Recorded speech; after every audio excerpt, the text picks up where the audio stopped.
So let's start by talking about why people buy. Okay? The psychology of selling. Why do people buy anything? Well, there's a lot of misunderstanding about why people buy. A lot of people think that people buy for logical reasons. If it makes sense, we'll buy it. But the truth is that's not quite true. So here's why I think people buy, and I would ask you to consider this and analyze it and see if it's true for you.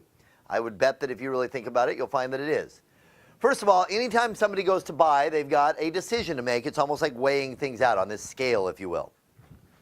On one side, we place risk that tips the scale in favor of not buying. Every purchase that you ever make of services or of products involves some sort of risk, right? What kind of things are we risking when we buy? Our money is the primary thing, right? We're giving up money in exchange for something, and so we're risking that money because we don't know if the value coming back is going to be a big deal. Sometimes we know it will pay off, other times we don't. So money's there. What else? Time. We're risking time involvement in either implementing or making the decision, so time and money. What else? For our business specifically, what are people risking when they say yes to having a caregiver? Security. They don't know who's coming in yet. They kind of think that it's okay because of what we represent, but they haven't met the caregiver yet. Okay, what else? Privacy, definitely. They've got to, there's somebody new's coming in. It's a new thing. Change in general is a big thing, right? So there's a variety of things that people risk. And that risk is already tipping the scale against you. Now, on the other side of the equation, our job is to place certain things so that it tips the scales back. Now, sometimes we're encountered with clients that have already got the scales tipped the other way because life has placed some things. Life has persuaded them. But a lot of our clients are not quite there yet, and it's our job to tip the scales in that favor. So the question is, what goes on this other side? Well, a lot of people think that logic is what sells, and in fact, whether they think it or not, they try and sell this way. You go and you talk to somebody and they say, well, let me tell you all the logical reasons you ought to do this. And they start listing logical reasons. This happens a lot with products, and it drives you crazy, right? You go and you talk to the guy trying to sell you the computer, and he lists all the logical reasons why this computer is better, and half of them you don't understand, right? It's got this processor and that gizzy whizzy whatever thing, and it's got this thing and it's got that thing, and all the features, all the logical things, and you're sitting there going, so what?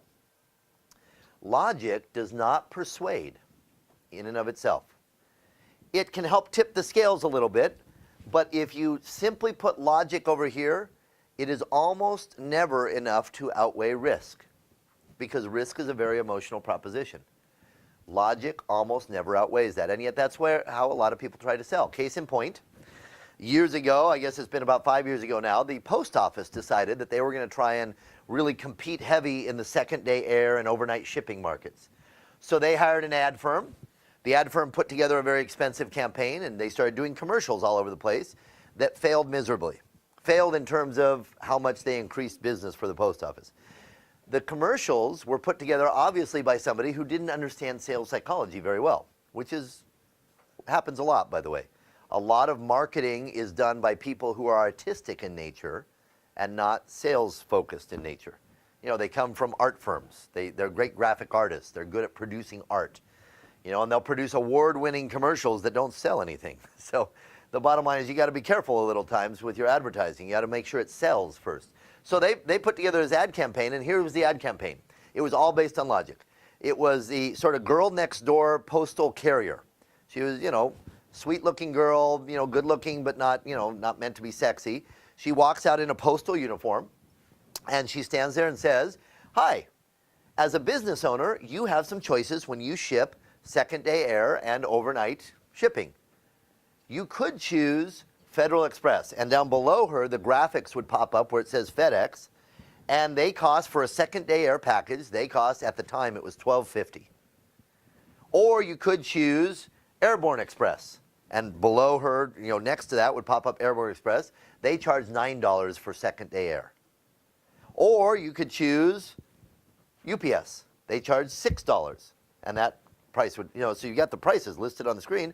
Or you could choose priority mail with the post office. It's only $2.75. Now, as a business owner who's concerned about finances in the business, for me it seems obvious which one is the logical decision. but you choose. And then she walks off screen. That was the commercial, right? Some of you may remember the commercial. I don't know. But that was the commercial. Now, as a business owner, I looked at that and said, that makes sense. That makes sense because it's logical. I should use the post office, 275.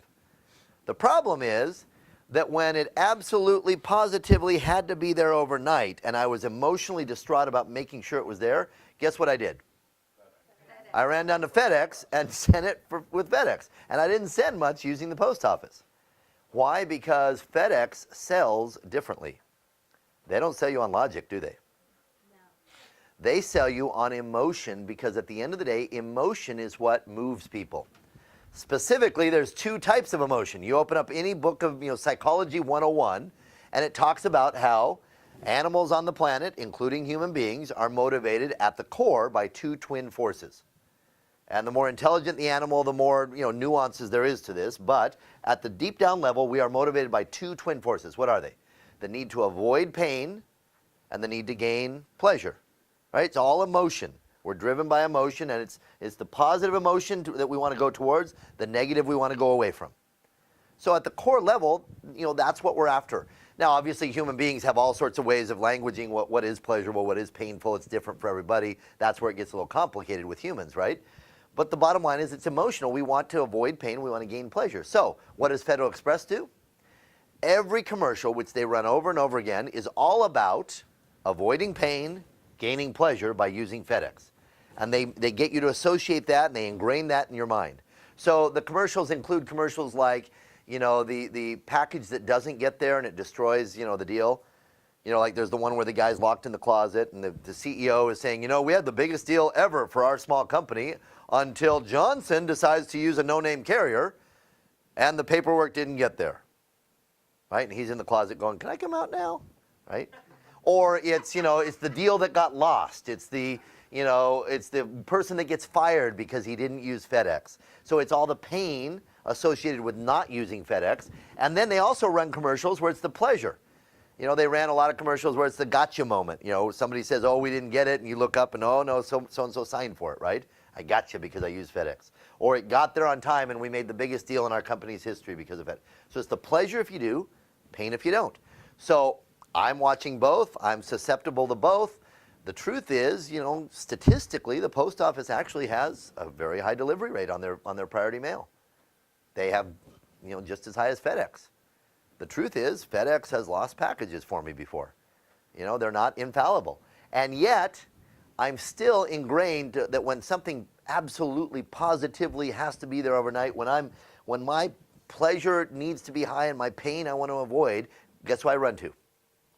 The most expensive, FedEx. And I know they're the most expensive. But I'm not buying based on logic, am I? I'm buying based on emotion. The same thing goes for everything. If we bought, for instance, our cars just based on logic, we wouldn't drive most of what we drive, would we? There would not be a single Hummer on the street. Because that's the most illogical vehicle you'd ever want to buy, right? I mean, it just makes no sense. And yet, people buy Hummers, and they buy every other type of vehicle. Why would you buy a two-seat sports car when you're a family man? That's illogical, right? But that's not why we buy a sports car, is it? It just doesn't, we don't buy sports cars for that. We buy sports cars because what? It gets us a lot of pleasure, helps us avoid the pain of thinking that we're growing older, that we're, whatever it is, okay? So it's emotional.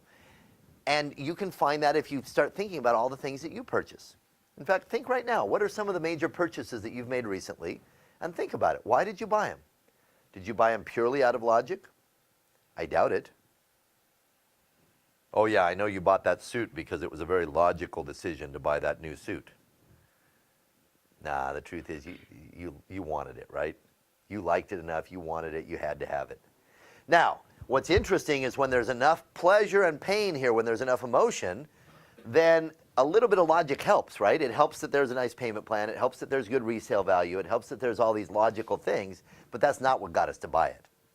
And sometimes, even if there's no logic in it, if it's totally illogical, we'll make up some logic, right? Because we justify our purchases with the logic. We buy them for the emotion. Have you ever done that? Oh, yeah. Yeah. Have you ever said, well, this new suit that I want to buy, it makes no sense for me to buy it. But I bet if I buy this new suit, I bet I can close an extra sale. And because of that extra sale, it would actually pay for itself. Yeah, we make up logic, don't we? It'll more than pay for itself down the road. Things don't pay for themselves. That's silly, right? But the bottom line is, we want it, so we make up the logic. We have to justify it somehow. So our goal, if you're going to sell, if you're going to influence, it's not what most people think. Most people, when they notice salespeople, they notice the bad salespeople. That's who you notice. The real influencers, the people that are really good persuaders, you don't even notice that they're persuading you. You don't notice that they're influencing you because they know what they're doing. So our job here, people buy because, number one, they buy because they're in a buying state. If your clients are going to say, yes, we'll take the service, it's because they're in a buying state. The question is, how do they get to that buying state?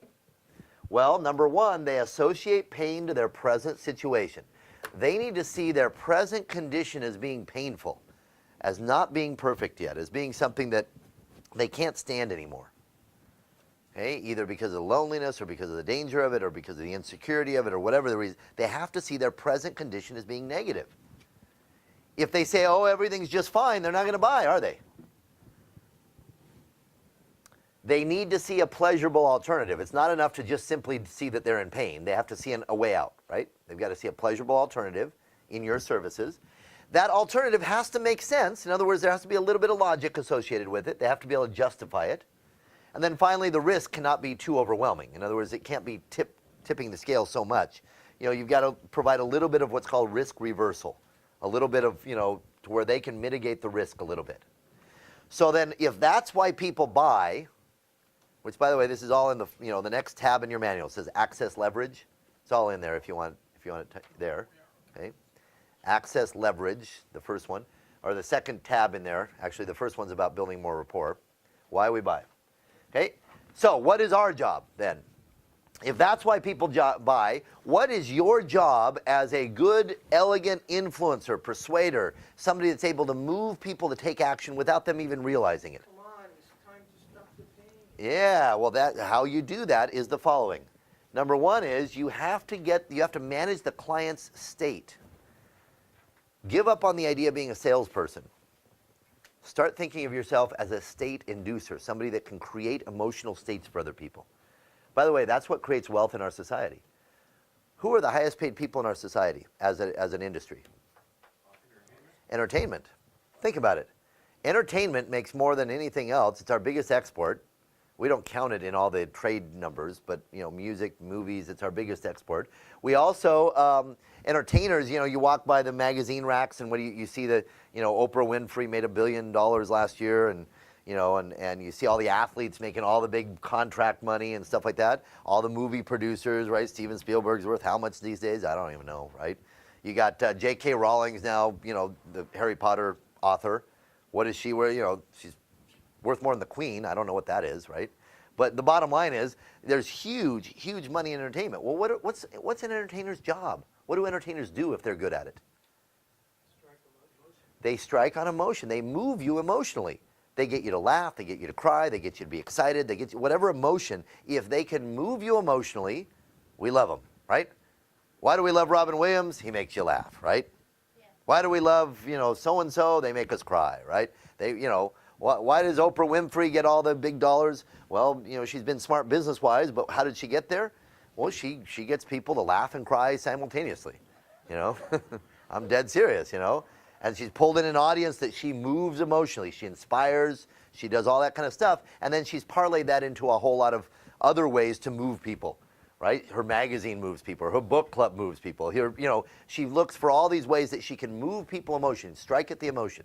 So what's our job? Our job, it may not sound pretty, but this is what we have to do. Step number one is we have to help people feel the pain of their present situation. If they don't feel the pain in their present situation, they will never change. And this is one of the big challenges that we run up against is people going, oh, no, it's okay. I know I fell down last week. I know I'm lonely. I know I'm suicidal, but it's okay. Okay? They have to feel the pain or they're not going to change. The second thing we have to do is we have to paint a picture of a pleasurable alternative to where they can actually see a way out. They can see a way out that they can actually connect with emotionally.